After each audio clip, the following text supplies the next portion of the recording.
কার বাড়ি, কোথায় এলাম কিছুই তো জানি না। আদৌ কেউ আছে তো বাড়িতে? বলছি যে আরেকবার বেলটা বাজাই।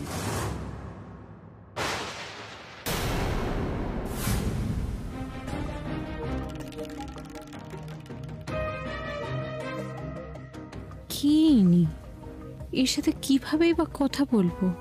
মালিনী ব্যানার্জির কথা একে কি বলা ঠিক হবে? আরে তোরা, হোয়াট আ প্লেজেন্ট সারপ্রাইজ।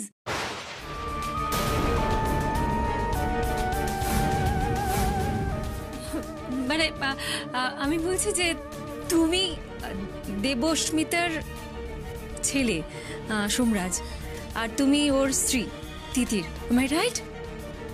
হ্যাঁ, আরে বাইরে দাঁড়িয়ে কেন? ভেতরে এসো, ভেতরে এসো, এসো এসো এসো এসো এসো এসো এসো প্লিজ।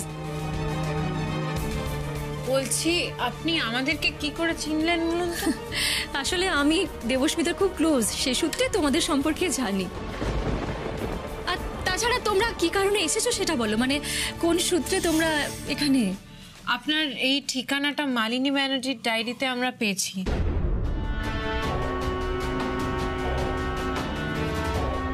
মানে আমরা কিছুই জানতাম না এখানে কে থাকে, আপনার ঠিকানাটাই বা কেন লেখা আমরা সত্যি কিছু জানি না। আপনি যদি কিছু বলতে পারেন। মালিনী অনেকদিন আগে এসেছিল ঠিকানা জোগাড় করে আমার কাছে দেবস্মিতা আর সুজয়দার খোঁজ খবর নিতে। মনে মনে হয়তো এখনো কোথাও গিল্ট ফিল হয় বলেই এরকম ভাবে খোঁজ খবর নেয়। একসময় তো নিজে তাড়িয়ে ছেড়েছিল দেবস্মিতাকে। দিনের পর দিন সুজয়দাকে মিথ্যে কথা বলে গেছে দেবস্মিতার নামে। দেবস্মিতা নাকি চরিত্রহীন মেয়ে, দেবস্মিতা নাকি ঘরে থাকতে চায় না, ঘরের বাইরে থাকতে চায় সবসময়। এইসব বলে বুজুং বাজুং বুঝিয়ে নিজে বিয়ে করেছে। এখন এসছে খোঁজ খবর নিতে। একদিকে ভালোই হয়েছে জানো তো, সংসার বাচ্চা সব ছেড়ে এসে বেচারি খুব কষ্ট পাচ্ছিল। ভাগ্যিস কোম্পানিটাকে দাঁড় করাতে পেরেছিল, না হলে কি নিয়ে যে থাকতো কে জানে।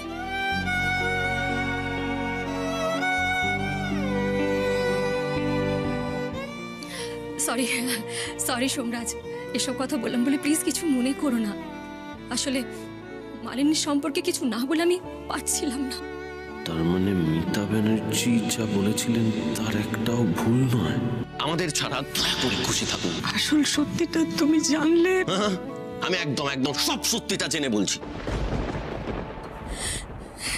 এই দেখো, মালিনীর কথা বলতে গিয়ে আর তোমাদের কথাই জানা হলো না।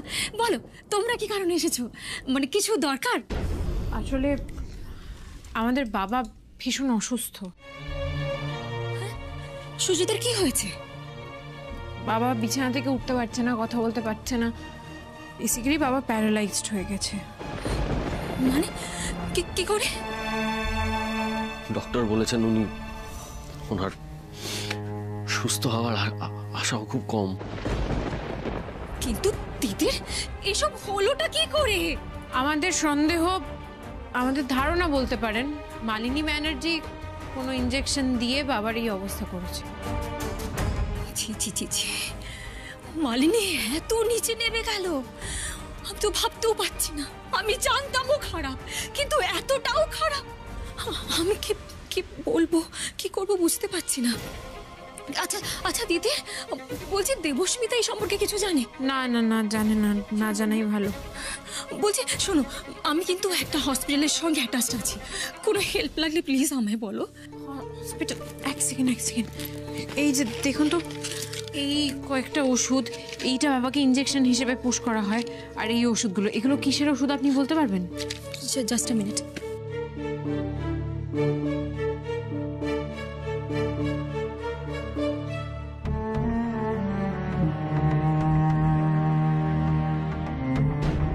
হ্যালো হ্যালো, হ্যাঁ ডক্টর দেব, আপনাকে দুটো মেডিসিনের ছবি পাঠিয়েছি। হ্যাঁ দেখলাম, কিন্তু কি ব্যাপার বলুন তো? একটুখানি বলবেন যে ওষুধগুলো কিসের? এই ইঞ্জেকশনটা তো চট করে কোথাও পাওয়ার কথা নয়। এনিওয়ে শুনুন, এই ইঞ্জেকশন ক্রমাগত পুশ করতে থাকলে একটা সময় মানুষের সেন্স কাজ করা বন্ধ করে দেয়, মানে মানুষ স্থবির হয়ে যেতে থাকে।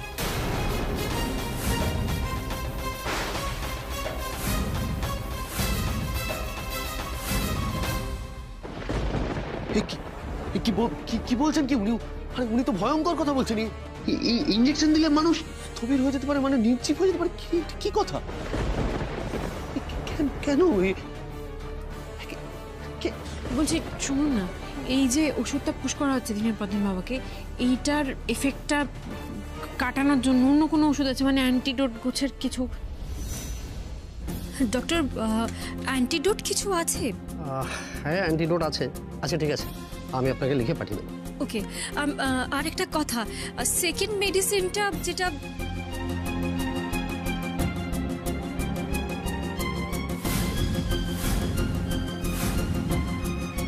ওকে ডক্টর, আমি এখন রাখছি। ওকে। তিতির, এই মেডিসিনটা কে খাচ্ছিল? আমার দিদি। শুনলে তো, এই মেডিসিনটা খেলে কি হয়? বমি এবং প্রেগনেন্সির সমস্ত সিমটমসগুলো অকার করে।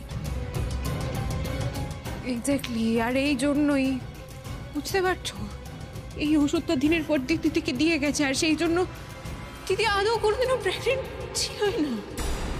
আপনি জানেন কি হয়েছে?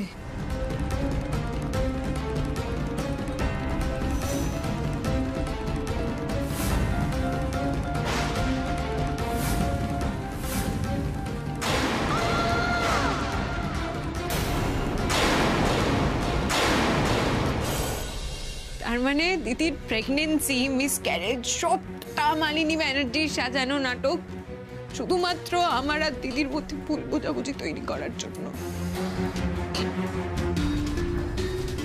মালিনী এত কিছু করেছে, কিন্তু এই দুষ্টের দমন তো করতেই হবে। পাশার দান পাল্টাবেই।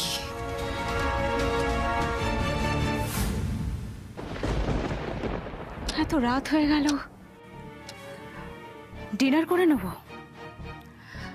আমি এক কাজ করি, আমি বরং ডিনারটা করে নিই। ছোট বৌদি, তুমি এখানে সিনেমা দেখতে যাওনি? সিনেমা কই না তো। মানে আমি ভাবলাম যে তুমি হয়তো সিনেমা দেখতে গেছো মানে আসলে তখন অফিসে ছোটদা ভাই কার সাথে একটা ফোনে কথা বলছিল, জানো তো, ওই সন্ধ্যেবেলা সিনেমা দেখতে যাওয়া নিয়ে। তারপর বেরিয়ে গেল, তাই আমার মনে হচ্ছিল যে তুমি গেছো। ওবি, তুমি ঠিক শুনেছো? বাদ দাও না, আমার মনে হয় আমি ভুল শুনেছি, জানো তো। হ্যাঁ, শোনো না অভি, শোনো, বলছি তুমি যা যা জানো আমাকে প্লিজ বলো অভি, প্লিজ। ছোট বৌদি, তার মানে আমার মনে হয় যে ছোটদা ভাই ওর নিজের গার্লফ্রেন্ডের সঙ্গে গেছে সিনেমা দেখতে। ছোটদা ভাই যে কেন এরকম করছে আমি কিছুতেই বুঝতে পারছি না, কিছুতেই না। ছোট বৌদি, সেদিন তোমাকে এই কথাগুলো বলার পর থেকে তুমি জানো না আমার নিজের কতটা খারাপ লেগেছে, শুধুমাত্র তোমার খারাপ লাগা দেখে। আমি ডিসিশন নিয়ে নিয়েছিলাম যে আমি তোমাকে আর কিচ্ছু বলবো না। তোমাদের হাজব্যান্ড ওয়াইফের বিষয় তোমরা নিজেরা বুঝে নেবে। সিনেমা অবশ্য সিনেমা তো অনেক কম, আমার চোখের আড়ালে আরো কত কিছু হচ্ছে আমি জানতেই পারছি না। শোনো না অভি, এরপর থেকে তুমি যা যা খবর পাবে আমাকে সব খবর দেবে, কেমন? প্লিজ অভি, প্লিজ আমায় সবটা বলো।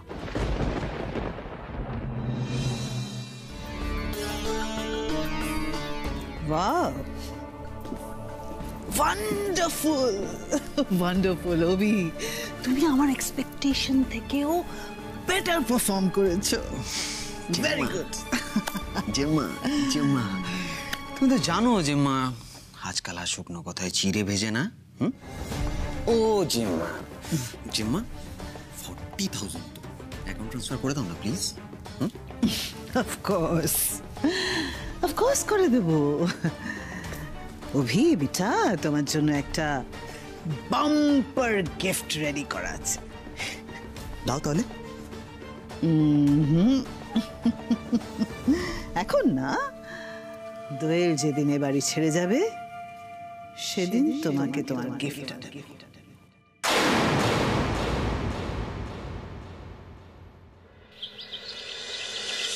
দিদি, এই দিদি, দিদি কোথায় তুই? দিদি নিচে আয়। দিদি, দিদি, দিদি তুমি ফিরে এসেছো? কি কি হলো আমার সোম কোথায় তিতির, আমার সোম কোথায়? আমি জানতাম তিতির তোমাদের মাকে ভুল বুঝে তোমরা আমার থেকে বেশি দিন দূরে থাকতে পারবে না, তুমি বেশি দিন দূরে থাকতে পারবে না আমার থেকে। দিদি, এই দিদি, কি হলো তিতির, কি হলো? তুমি বলেছিলে তুমি কি সব ওয়াইল্ড কার্ড এন্ট্রি নিয়ে প্রমাণ নিয়ে ফিরবে। আমি এখান থেকে চলে যাচ্ছি ঠিকই, কিন্তু ওয়াইল্ড কার্ড এন্ট্রি নিয়ে তো আমি ফিরবই। তখন আপনার সিংহাসন থেকে আপনাকে টেনে নামিয়ে মাটিতে মিশিয়ে দিলে আপনার কি হবে শাশুমা? কি হলো ভুলে গেলে সেটা?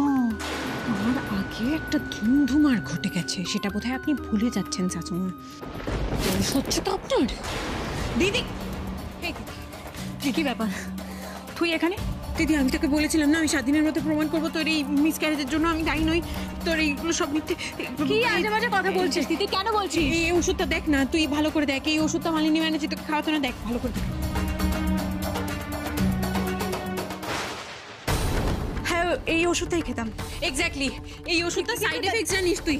আমি বলছি এই ওষুধটা খেলে প্রেগন্যান্সির সিমটমস দেখা দেয়, বমি পায়, মাথা ঘোরে, এগুলো সব। তার মানে তোর প্রেগন্যান্সিটা মিথ্যে। তোর প্রেগন্যান্সি বলছিস দিদি, কেন বলছিস? তোর মিসক্যারেজ সবকিছু এই মালিনী ব্যানার্জির সাজানো নাটক, তোর আমার মধ্যে ভুল বোঝাবুঝি তৈরি করার জন্য।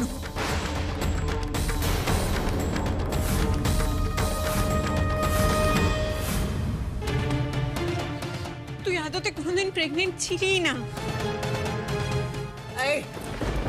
কি আজে বাজে কথা বলছো তুমি তিতির?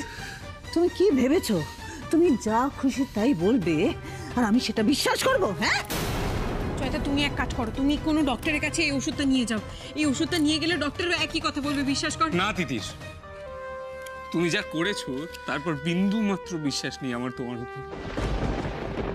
দাদা ভাই এই বাড়ি ছেড়ে চলে গেছে আর সেই কারণে আমার খুব কষ্ট, কিন্তু তোমার জন্য এইটুকু সিম্পেথি নেই আমার। অশান্তি বাড়িও না, জাস্ট লিভ, জাস্ট লিভ। এই দিদি, তুই সেই অসর কথা করে যাবি তাই না? হ্যাঁ, শুধরবি না তুই? এই শোন না, এত লোভ কিসের তোর? এত লোভ কিসের? বল না, এত লোভ পাচ্ছিস না? সোমনাথ বাবুকে আর আমাকে এই মহিলা বাড়ি ছাড়া করেছে, এর নেক্সট টার্গেট তুই। তিতির তুমি যতই বুঝে যাও আমার নেক্সট স্টেপ কি, তোমার বোন তোমায় বিশ্বাস করবে না। মুখ সামলে কথা বলবি তিতির, তোর আর একটা কথাও না আমি বিশ্বাস করি না। তুই আমাকে চাস আমি মাথা পেতে নেবো, বিশ্বাস কর। তুই বুঝতে পারছিস না এই মালিনী ব্যানার্জি তোর ব্রেন ওয়াশ করে চলেছে দিনের পর দিন, আর সেই জন্য তুই এই কাজগুলো করছিস। তুই যখন বুঝতে পারবি তখন অনেক দেরি হয়ে যাবে। প্লিজ আমার কথাটা শোন। তুই বেরিয়ে যা এখান থেকে, প্লিজ আমার বেরিয়ে যা এখান থেকে। আমাকে নিয়ে তোকে ভাবতে হবে না দিদি, তুই বেরিয়ে যা এখান থেকে। বেরো দিদি, বেরো, ওষুধটা বেরো এখান থেকে। সেই তো ফিরে যেতে হলো হেরে। বেরো বলছি। আমি ফিরে আসবো মালিনী ব্যানার্জি, সব প্রমাণ নিয়ে আসবো আমি।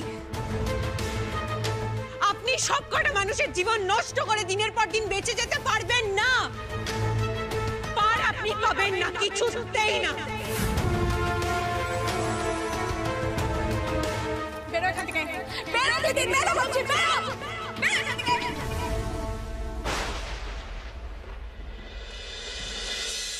আরে সোমরাজ বাবু, আপনি? সোমরাজ বাবু? আরে স্যার, ইনি তো আমাদের নতুন জয়নি স্যার। আপনার কি মাথা খারাপ হয়েছে? উনি বিখ্যাত ইন্ডাস্ট্রিয়ালিস্ট সোমরাজ ব্যানার্জি। সোমরাজ ব্যানার্জি? কাল আমি ওনাকে বললাম যে ওনার নামের সাথে মিল আছে। আর আপনিও ইন্টারভিউ নিয়ে দিলেন? না মানে নিজের আইডেন্টিটিটা ডিসক্লোজ করলেন না? রসিক আছেন কিন্তু। আচ্ছা মিস্টার ভাদুরী, প্লিজ এসব ছাড়ুন। আমি এসেছিলাম আপনার সঙ্গে বিজনেস নিয়ে কিছু ডিসকাস করতে, আমরা সেটা কন্টিনিউ করি প্লিজ। স্যার, আপনি আমার সাথে কি বিজনেসের কথা বলবেন? আমি তো আপনার কাছ থেকে বিজনেস শিখেছি। গতকাল আপনি যখন আমাকে ফোনে বললেন যে আপনি আমার সাথে বিজনেস করতে চান, উফ, আমি তো ভাবতেই পারছি না। আপনি ব্যানার্জি টেক্সটাইলকে যেভাবে দাঁড় করিয়েছেন, গত বছর 40 কোটি, এবছর 60 কোটি টার্নওভার, মানে ব্যানার্জি টেক্সটাইলসের সোমরাজ ব্যানার্জি তো আমাদের কাছে ভগবান। জ্যেষ্ঠপুত্র সোমরাজ ব্যানার্জিকে আমার সমস্ত স্থাবর অস্থাবর সম্পত্তি থেকে বঞ্চিত করলাম। আমার ব্যবসা ব্যানার্জি টেক্সটাইলস থেকে বহিষ্কার করলাম। কিন্তু আমি যে আর ওই কোম্পানির কেউ নই, যাকে আমি আমার সবকিছু ভাবতাম, নিজের হাতে তিলে তিলে গড়ে তুলেছিলাম, আজ সেটা আমার কাছে একটা কোম্পানি মাত্র।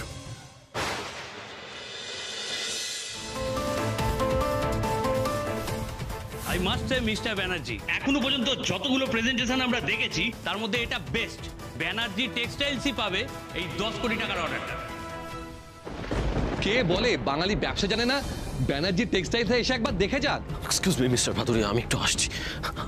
সোমরাজ বাবু, এই সোমরাজ বাবু, সোমরাজ বাবু, সোমরাজ বাবু এভাবে কিছু না বলে চলে গেলেন। নিজের বোন বেমানি করলে কেমন কষ্ট হয় আমি খুব ভালো করে বুঝি তো, কিন্তু আমি বলছি তুমি তিতিরের কথায় একদম কষ্ট পেও না। থাক বাবা, ভুলে যাও এসব।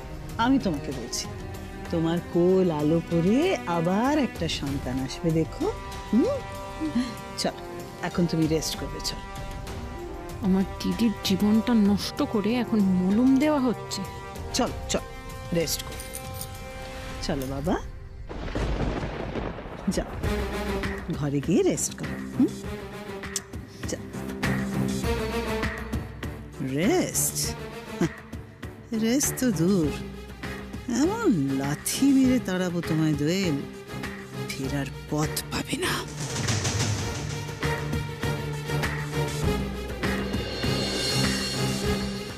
Coffee madam. Thank you. এই যে এই বুড়ি, আমার শাড়ি কাঁচা হয়েছে? হয়েছে। কফির দাগ উঠেছে কি? উঠেছে।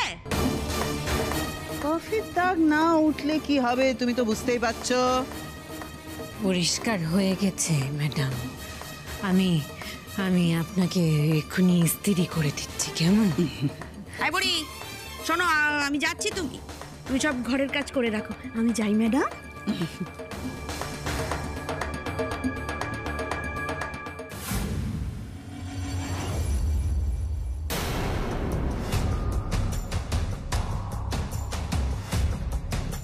গুড মর্নিং বাবা। আমি তিতির, আমি এসে গেছি। আমার এক্ষুনি দুটো কাজ সেরে ফেলতে হবে। নার্সকে সরানোর জন্য নার্সের খাবারে জোলাপ মেশানো, আর তোমার বাজে ইঞ্জেকশনটার জায়গায় অ্যান্টিডোটটা রাখা।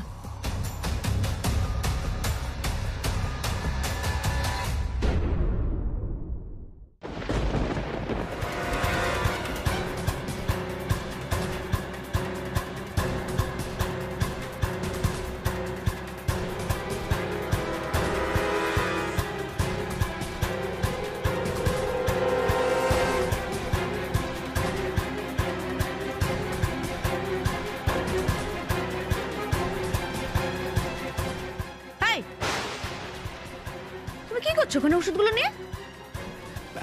আমি, তুমি ইঞ্জেকশন দেবে তো, আমি তোমার কাজ এগিয়ে রাখছিলাম না, ওই সব গুছিয়ে দিলাম আর কি। একটু যা কাজ তোমার শুধু সেইটুকুই করবে।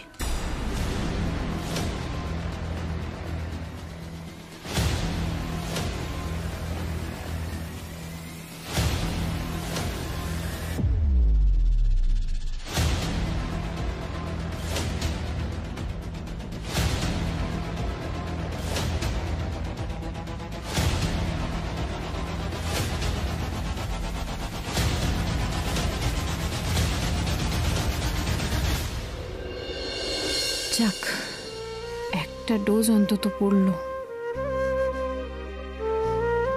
তোমায় আমি সুস্থ করবই বাবা, যে করেই হোক।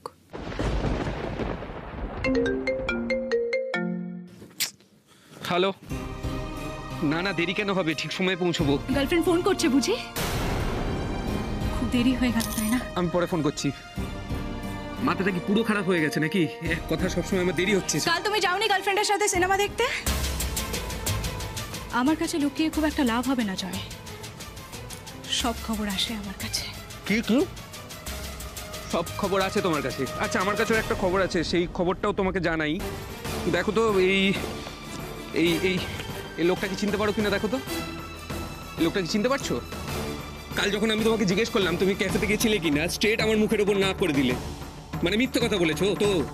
এই তো ক্যাফের ছবি, ক্যাফেতে গেছিলে তার মানে তুমি? কি ক্যাফেতে গেছিলে তো? মিথ্যে কথা বলেছো তো? আমি গেছিলাম ক্যাফেতে, কিন্তু আমি মায়ের সাথে গেছিলাম জয়। তাহলে অস্বীকার করার কি ছিল?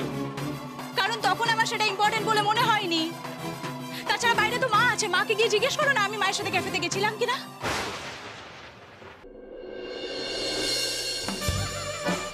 মা কি হলো, শরীর খারাপ করছে? না শরীর ঠিক খারাপ নয় বাবা, পেটটা এরকম গুড়গুড় করছে কেন? তার মানে জোলাপ কাজ করছে। এই জন্য তোমায় বলেছিলাম ওই দিনকার খাবারগুলো খেও না। তুমি খেলে, বাড়িতেও নিয়ে গেলে, কান্নাকার মুখে রেখো, এবার শরীরটা খারাপ করবে। এই জন্য বলি বুড়ির কথা শোনা। বাহ, পেটের ভিতরে কিরকম মরছে যেন হাতি ডাকছে গো। হ্যাঁ আরে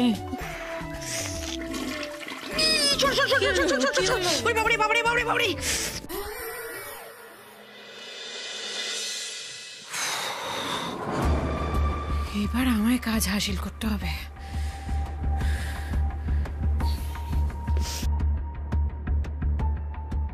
বাবা, ও বাবা, বাবা আজকে তোমার ওষুধের প্রতিষেধক ওষুধ পড়ে গেছে, মানে অ্যান্টিডোট। তুমি খুব তাড়াতাড়ি সুস্থ হয়ে যাবে। বাবা, বাবা একবার চোখ খুলে তাকাও না আমার দিকে, দেখো আমি তিতির। বাবা, বাবা তাকাও না একটাবার। ও বাবা, আমাকে একবার দেখো না। বাবা তোমার কোনো চিন্তা নেই, তুমি তাড়াতাড়ি সুস্থ হয়ে যাবে। একবার তাকাও, একবার তাকাও, তুমি পারবে। তাকাও একবার আমার দিকে, চোখটা খোলো।